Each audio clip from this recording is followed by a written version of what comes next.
Okay, so now we've learned everything we need to learn, and we're able to find areas under curves. So your first example, find the area of the region under the curve f of x equals 4 minus x squared between the lines x equals 1 and x equals 2 and above the x-axis. So the first thing I'm going to do is I've given you the graph. I want to try to visualize what that looks like. Okay, so it says above the x-axis. So I'm talking about area in this region right here.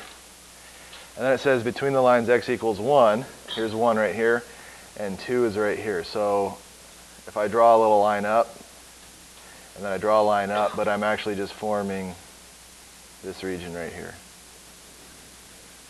Okay? This is 1, this is 2. So I'm trying to find that area. It says use right endpoints. So we can relax a little bit because we know that right endpoints are easier to find than left endpoints. Okay, so the question is, where do we start?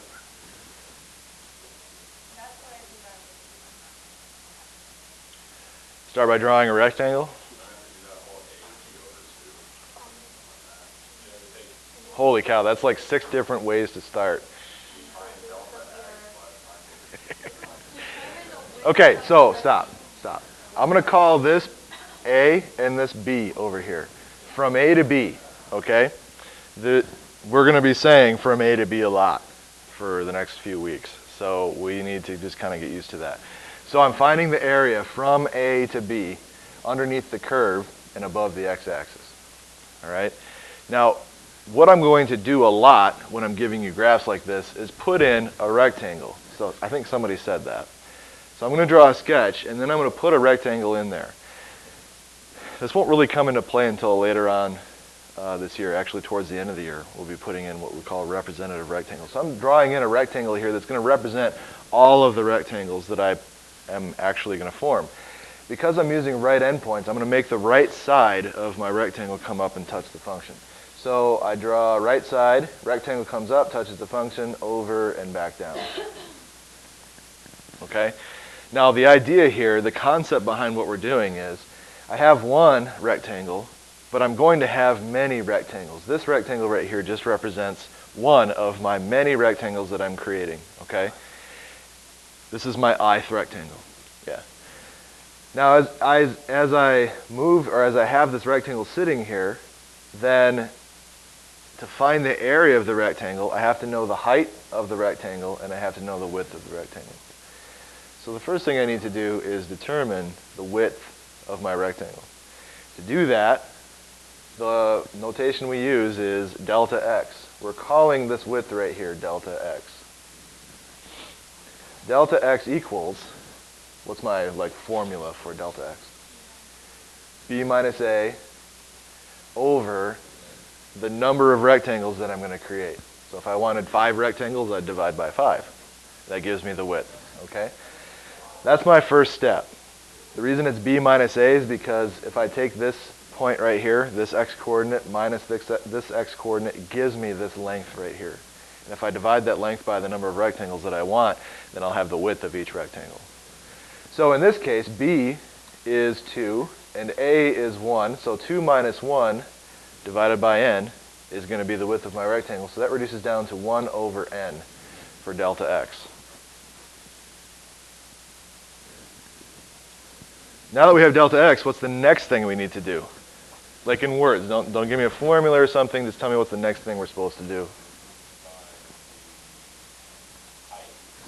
We need to find the height, right. We have the width, we need to find the height so that then we can multiply them together and get the area, okay? So now that I'm trying to find the height, how do I find the height? I need to find the x-coordinate of my representative rectangle. Then I can take that x-coordinate and plug it into my function to get the height. Okay? So my representation for the x-coordinate is what? C sub I. I got to find my C sub I, and I'm using right endpoints. So what's my formula for right endpoints? Plus I delta x. The A gets me to here from the origin. And then I add I number of rectangles that I've gone through already to get to my representative rectangle, then times the width to get the length for each time that I add another rectangle. That puts me here. Okay, that gives me the x-coordinate. So I can go equals, and then a is 1 plus I times delta x, but delta x is 1 over n. So then I can simplify that, and I get 1 plus I over n. If we need to manipulate that more, we can. Like I could make a common denominator, but I'm going to leave it just like that for now. Okay? All right.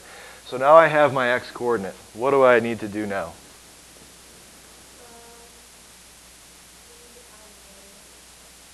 We find the area of that rectangle alone. Is that it? No, find the equation for the area of a rectangle, and then we use Our sum thing? Okay. So we need to find the height. And the way we find the height is we take our x-coordinate and we plug it in. We need to find f at c sub I. That will give me the height. And then I can take the height and multiply it times the width, and I'll have the area of that representative rectangle. So f at c sub I, if you want to do this separately, you're more than welcome to. I take the function and I plug in my c sub I. So the function is 4 minus x squared, but I want to plug in the c sub I. So 1 plus I over n squared instead of x squared. And then we simplify that down. So we're going to have to FOIL 4 minus, in parentheses, 1 plus 2 I over n plus I squared over n squared.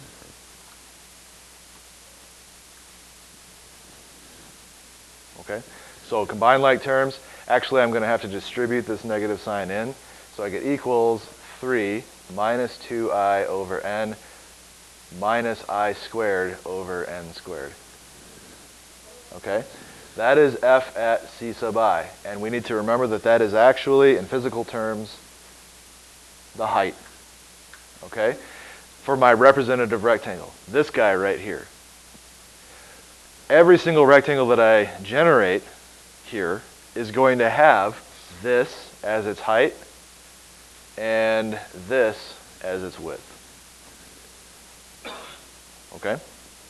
So that means at this point I can add up all of those rectangles. From I equals 1, my first rectangle, not this point right here, but my first rectangle, to my last rectangle, I equals 1 to n. Of my height, which is 3 minus 2I over n minus I squared over n, times my width, oh, n squared, thanks, times my width, which is 1 over n. We can take that 1n. The 1 over n is a constant. Are there any other constants that I can pull out?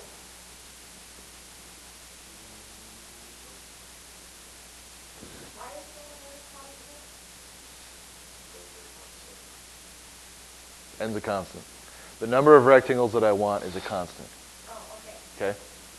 So therefore, this is a constant which can be pulled all the way out. Right? Okay. Can I pull any other constants out of this?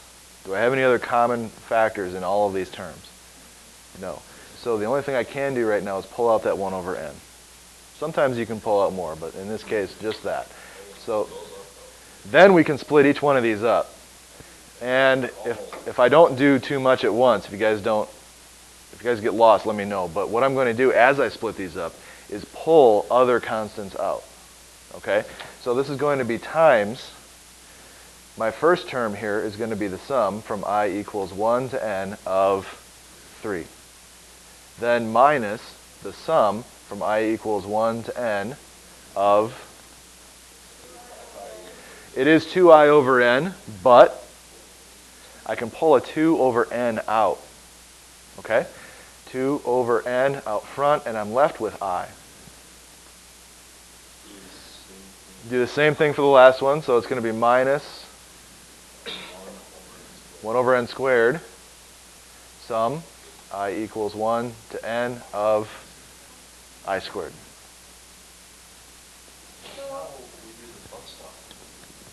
So our next move is to do what? Convert. Switch from sums to algebra. Okay? So we know how to turn that around. We're going to have the 1 over n times 3n minus 2 over n inside times n times n plus 1 over 2. And again, I said you need to have that one memorized. Minus 1 over n squared times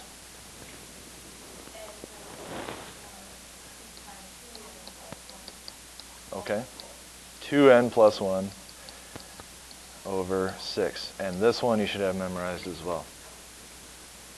I got a big parentheses that I got to close, and I think that's it. Right? Leave it just like that? No. I wish we could, but we can't. Is there anything I can do, though, to simplify this before I start like foiling and distributing and trying to do other things? Let's divide some stuff out. Do you see anything that can go? 3n and n. Where? But do you see that I have this 1 over n sitting here? And if I distribute this in, the n over n will go away. If I distribute this in, do we have an n that disappears there? No. Yes. Where? The n inside can go away.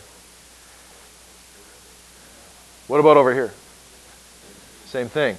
So actually, this guy, this guy, this guy, and this guy can go away. Which means now I don't need those outer parentheses. Okay? So that's kind of nice. Is there any other stuff that I can disappear? The 2's become 1, 1. Anything else that I can make go away right now?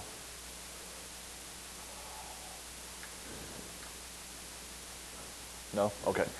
So then let's rewrite this and then go from there. The 1 over n now is just a 1, which means that I can get rid of these outer parentheses, and I'm left with that 3. Then I have the minus. This is a 1 over n times just n plus 1. Then minus 1 over n squared times n plus 1, 2n plus 1. Yeah, we can FOIL that out, and if you were doing this on your homework, I wouldn't be surprised if you did FOIL that out right there, but yeah. I'm just writing it down so that we see exactly what we have right now, okay? And then all divided by 6. Okay, so from here now, our next move is to start simplifying. FOIL things out, distribute stuff in, whatever we got to do to get it all down, okay?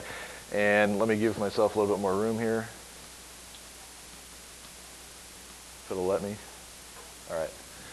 I got the 3 hanging out here. I'm going to distribute this negative 1 over n in. So negative 1 minus 1 over n. Okay. Now I'm going to distribute this negative 1 over n squared in at the same time that I FOIL this. So what I'm going to see is minus a rational expression that has 6n squared underneath it. Everybody good there? Okay. So now we FOIL this. 2n squared plus 3n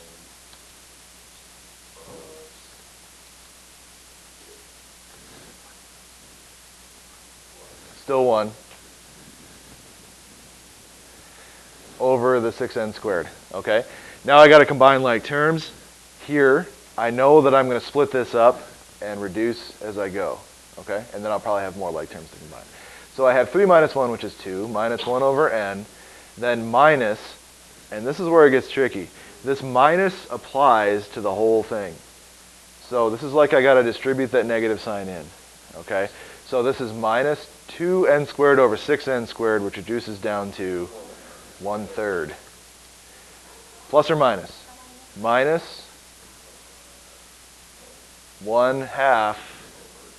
So 1 over 2n. And then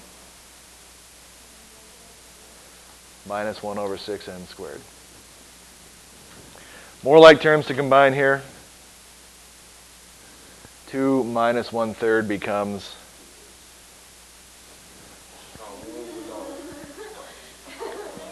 5/3. There's 6/3 sitting here. 6/3 minus 1/3 is 5/3. Or 2/3. Or 9/8. 1 and 2/3. Negative 1 over n minus 1 over 2n. Take out the hard part. This has to be 2 over 2n. Negative 2 minus 1 is negative 3 over 2n. And then minus 1 over 6n squared. Okay? This is as simplified as it can get. Let me go back up real quick and hopefully not lose all my negative signs and i's and everything else as I do it. It says, find the area of the region under the curve. So once we get down to that point, what is it that we're supposed to do?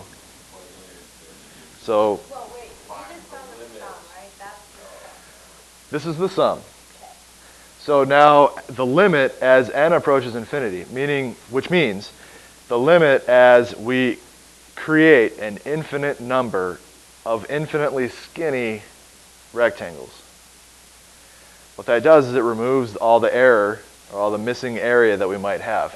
So I'm going to take the limit as n approaches infinity. Infinitely small here, infinitely even smaller there. So we're left with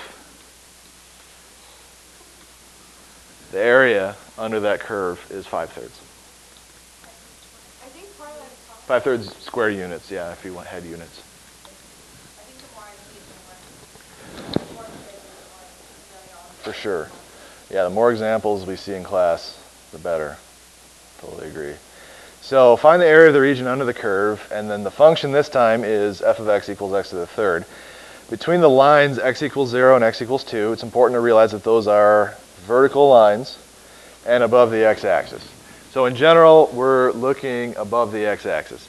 And I've asked you to find the area between 0 and 2. So here's 0, here's 2.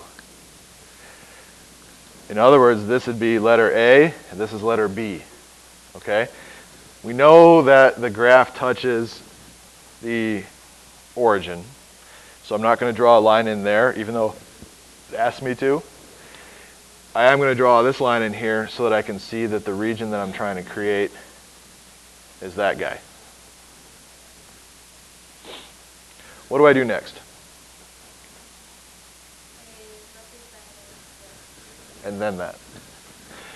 Show a rectangle. If you're giving me a sketch, you might as well put in a representative rectangle. Now, what kind of rectangle am I going to draw? A right endpoint? One that uses the right endpoint. That's right. Yeah? It helps. Yep. A picture always helps, all the way through math. But in this case, yes. So I draw my representative rectangle using the right endpoint. It comes up to the function, over, and back down. And now the way that I've drawn that, I can see that my representative rectangles are going to create an overestimate. Okay? So just like I could easily ask you guys, will this estimate, before we take the limit, be an overestimate or an underestimate? And by drawing that picture, you can easily see that it is an overestimate. Okay? So that picture could be your explanation as to why, if I asked you to justify whether it's an overestimate or underestimate. But then once we take the limit, then we have the exact. The limit gives you the exact, yeah. But if I'm saying use 8 rectangles, then you're going to have an overestimate in this case. Okay? So the picture is definitely helpful. Okay, here's my representative rectangle, and the next thing we're going to do is we need a delta x. The width of this rectangle is delta x. To find delta x, what do? b minus a over n. And you already have that memorized, so you probably just wrote down 2 minus 0 over n, which is 2 over n. So there's my width of my rectangle. Now, if I knew how many rectangles I was using, I wouldn't write n. I'd write, if I wanted 8 rectangles, I'd write 8 right there, and it would reduce down to 1/4 right away. All right, now what? Now we do the x coordinate. We need the height. And I'm just going to go ahead and put that on here since I have a really nice sketch going already. That is f at c sub I. So we need c sub I first. How do we find c sub I? Well, we have Right endpoints. a plus I I delta x. Okay, so a is 0.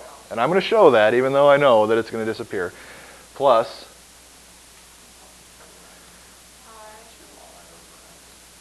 2 over n, so this reduces down to 2i over n. So now we can use that and plug it in. Okay, now we go with f at c sub I, that's right. What do I write? 2I over n to the third. Okay, simplify it. Okay, so the exponent does get applied to the top and the bottom, and I'll just go ahead and write that down. But we can simplify that further. 8i cubed over n cubed. That's So height. that is the height of each rectangle. Now what? A sum? Okay.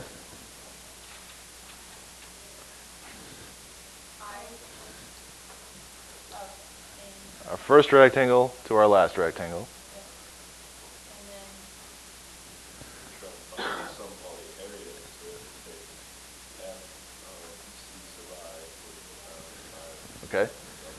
We have the height, which is 8i to the third over n to the third, times the width, which is 2 over n. And you've created the area. pull out a 2n and also pull out 8 over n.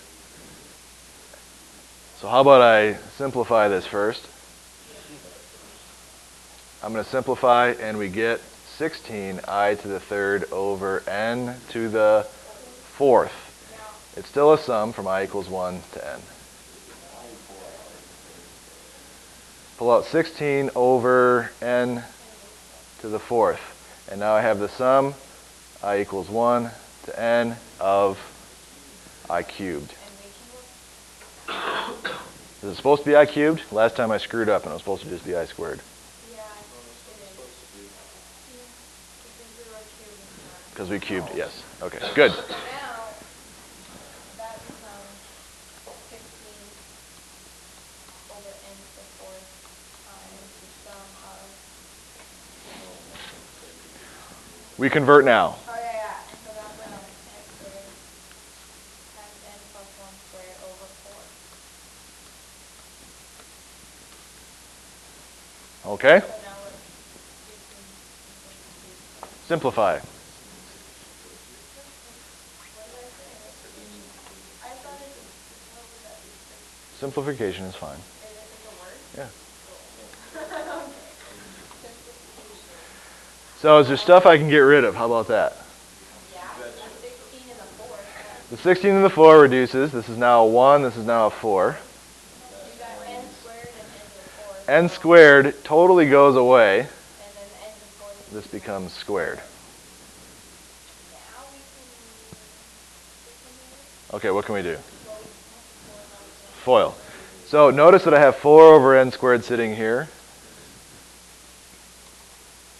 And here, all I'm left with is the n plus 1 squared. So I'm going to go ahead and foil.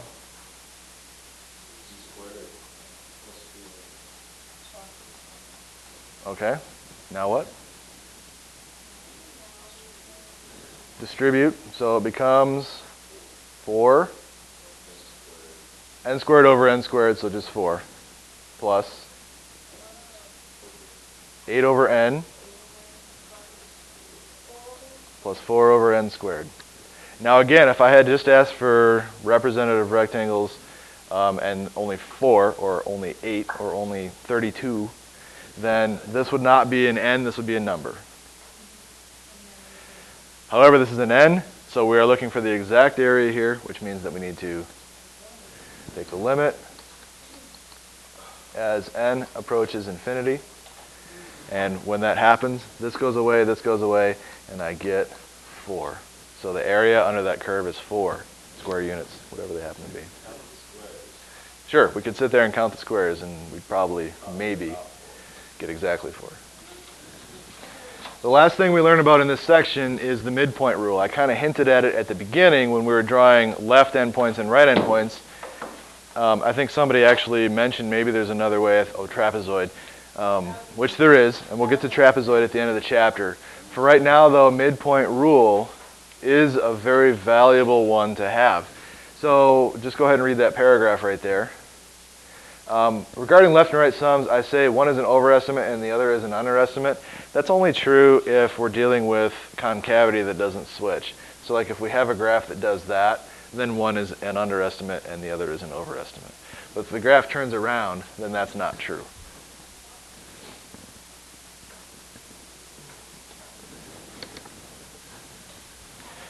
So what is it that this formula is telling you to do? I'm looking for one word. Okay, yeah, midpoint.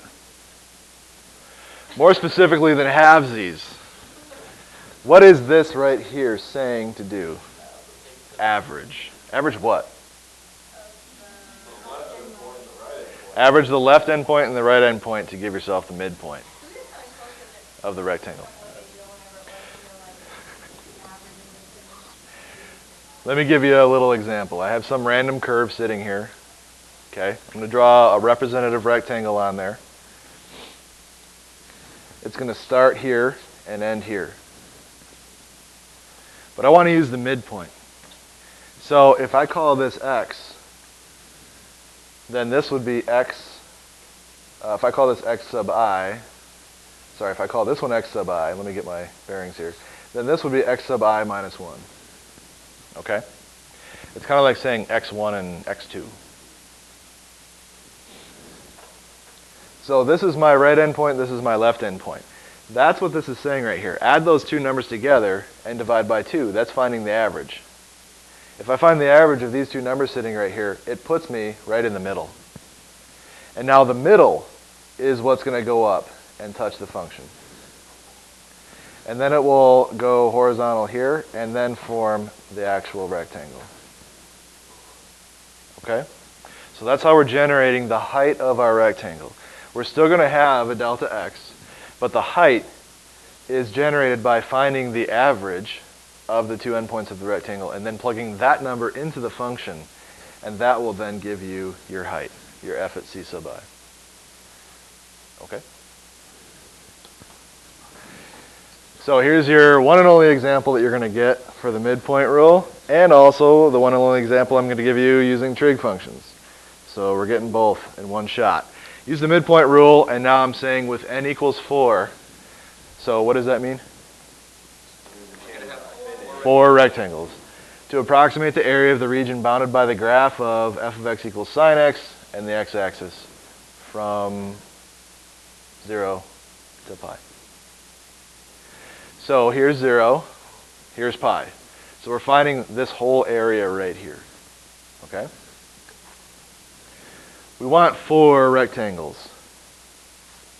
So we still want to find how wide these rectangles are. We still want to find delta x.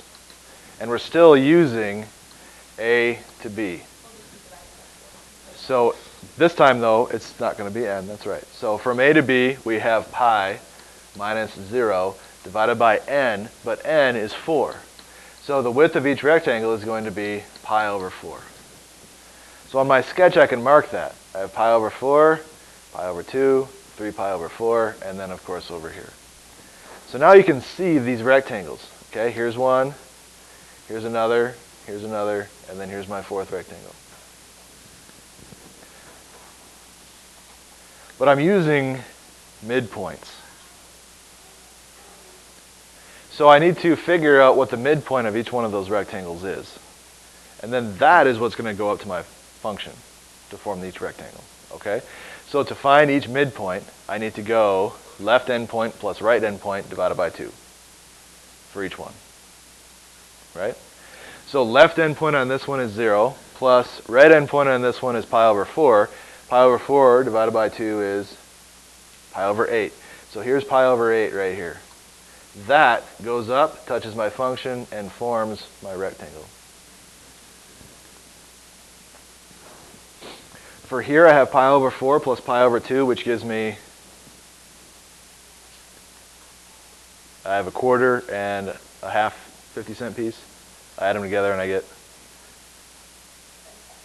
okay, half of 75 cents would be, that's what I'm doing.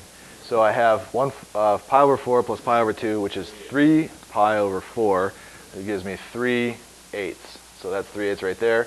That's what goes up to my function, and then my rectangle is formed by that.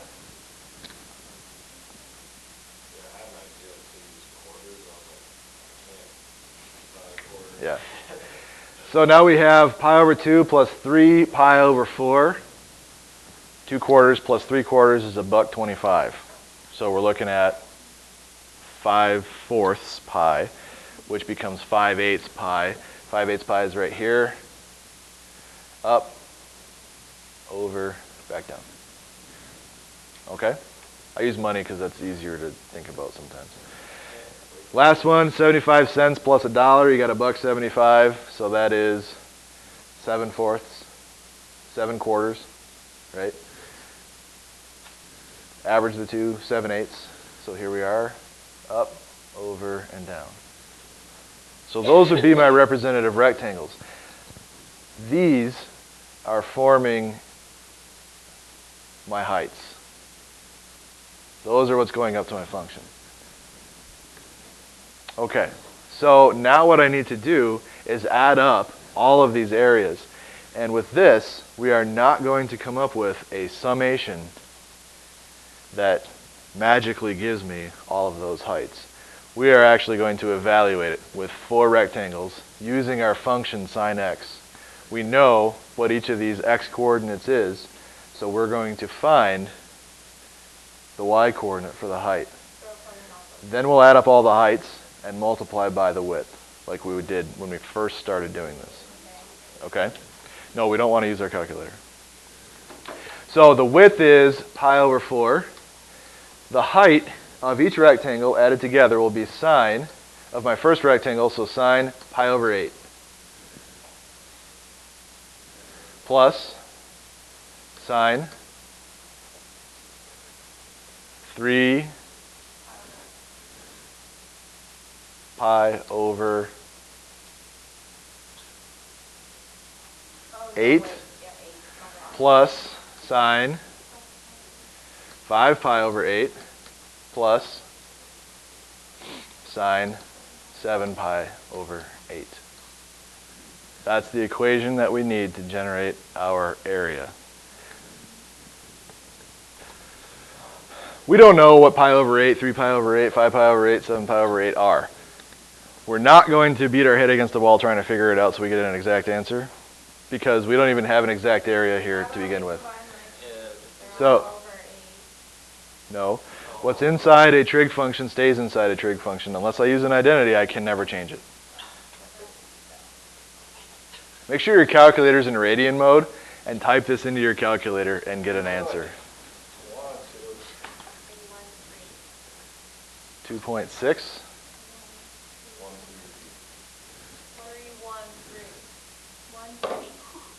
Oh.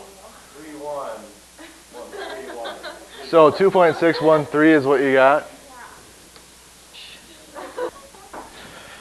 You're fired. That's not the right answer.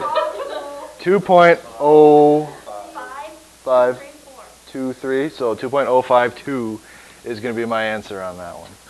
To 3 decimal places. Okay? That's it. How did you get this? What is that? Oh, I didn't multiply it. Oh, you forgot the pi over 4? Okay. No, I just No, we're doing everything at once. I just want the answer, okay? This is your answer. This is appropriate, by the way, to come up with something like this from this 3 decimal places. Do your final rounding at the end. Okay.